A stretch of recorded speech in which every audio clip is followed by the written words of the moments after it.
भैया इस टाइम चल रही है दिवाकर के परिक्रमाएँ, गोवर्धन महाराज की परिक्रमा, उसके बाद ब्रज 84 कोस की परिक्रमा, वृंदावन की परिक्रमा और भी अपने-अपने जिसके धार्मिक स्थल हैं।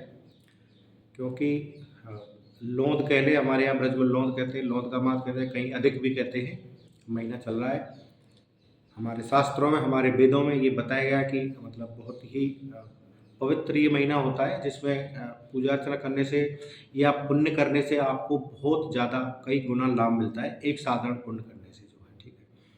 चारों तरफ जहाँ देखें, किसी भी रोड पे निकल जाओ, परिक्रमा चल रही है। हम भी भैया गोवर्धन महाराज के अभी देख के आए, परिक्रमा जो है गए थे वहाँ पे जो है। क्या दृश्य देखा परिक्रमा में भाई, इतनी-इतनी वृद्ध माताएँ जिनकी 80 साल या एक एक माता जी तो मैंने देखी, मुझे लग रहा है वो 80 से भी बहुत प्लस में होंगी, एक्यूरेट नहीं है, 25 से प्लस में होंगी जो है।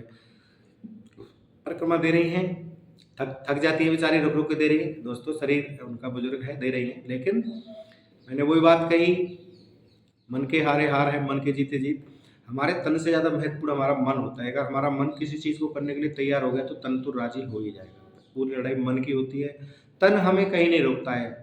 जब आपके मन ने कहा वहाँ चल, तो तन कभी कहता है कि मैं नहीं चलूँगा, तन तुरंत चल देता है। लेकिन ये मन क्या है, तन को रोकता है जो है, ठीक है।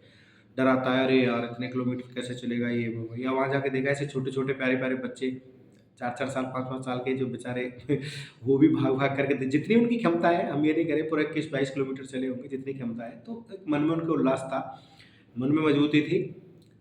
भैया अगर ईश्वर ने शरीर स्वस्थ दिया है, भैया किसी कोई बीमारी है, डिसीज़ है, अगर नहीं चल सकते तो हम तो नहीं कहेंगे कि देने जाएँ, लेकिन अगर आपका शरीर ठीक है, ईश्वर ने भले चंगे दिए, ठीक-ठाक हाथ-पैर मजबूत दिए, तो भैया ज़रूर ये पुण्य का लाभ कमाएँ। जितनी क्षमता है, जो कम दे सकते हैं, वृंदावन महाराज देने जाएँ, 12 किलोमीटर के करीब है, 11-12 किलोमीटर। थोड़ी और दमदारी है पैरों में तो भैया गोवर्धन महाराज चले जाएँ, 22 किलोमीटर के करीब पड़ता है। और भैया जिनके बहुत ज़्यादा मजबूत हैं, ईश्वर की जिन पर असीम कृपा है, मैंने फिर कहा आपके शरीर से नहीं, ईश्वर की कृपा से। अगर ईश्वर कृपा करेंगे तो ही आप जा सकते हो। अगर ईश्वर कृपा नहीं करेंगे तो हमारे प्लान बने बनाए घर में रखे रह जाते हैं। जिन पर ईश्वर की असीम कृपा है, 84 कोस की भी जाएँ। पुण्य जितना कमा सकते हैं कमाएँ, पाप तो अपने आप हो ही जाते हैं। पाप करने के लिए कोई हमें लिस्ट नहीं बनानी पड़ती कि आज मैं पाप करूँगा, वो तो नेट अपने आप ही हो जाते हैं। घर से निकलते ही चींटी पर पैर पड़ा या जो भी है, जाने में, अनजाने में या किसी से गलत बोल दिया या किसी गाय में डंडा मार दिया, तो पाप तो हम पूरे दिन ही करते हैं। पुण्य करने के लिए सोचना पड़ता है, पाप तो ऑटोमेटिक हो जाते हैं। बोलते हैं ना, किसी ने कहा है कि आपको सिर्फ़ ऊपर उठने के लिए मतलब मेहनत करनी है, नीचे तो ऑटोमेटिक गिराने का सिस्टम अपने आप ही गिर जाता है। उसके लिए कोई भैया मैं आज बहुत प्रयास कर रहा हूँ, कैसे भी करके मैं नीचे गिर जाऊँ जो है। लाभ कमाएँ, पुण्य कमाएँ, शरीर से ईश्वर ने दिया है, स्वस्थ दिया है, इसीलिए दिया है, नहीं तो हमें भी ऐसे बना देता।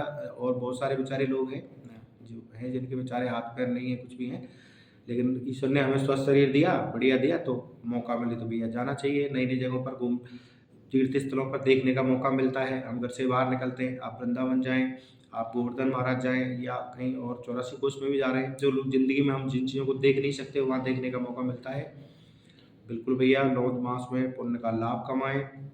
पाप तो हमें ज़िंदगी में करने ही करते आ रहे हैं, सबसे हो ही जाते हैं, जाने में हो जाते हैं, अनजाने में हो जाते हैं जो है। राधे राधे, जय श्री कृष्णा, प्रसन्न रहें, खुश रहें।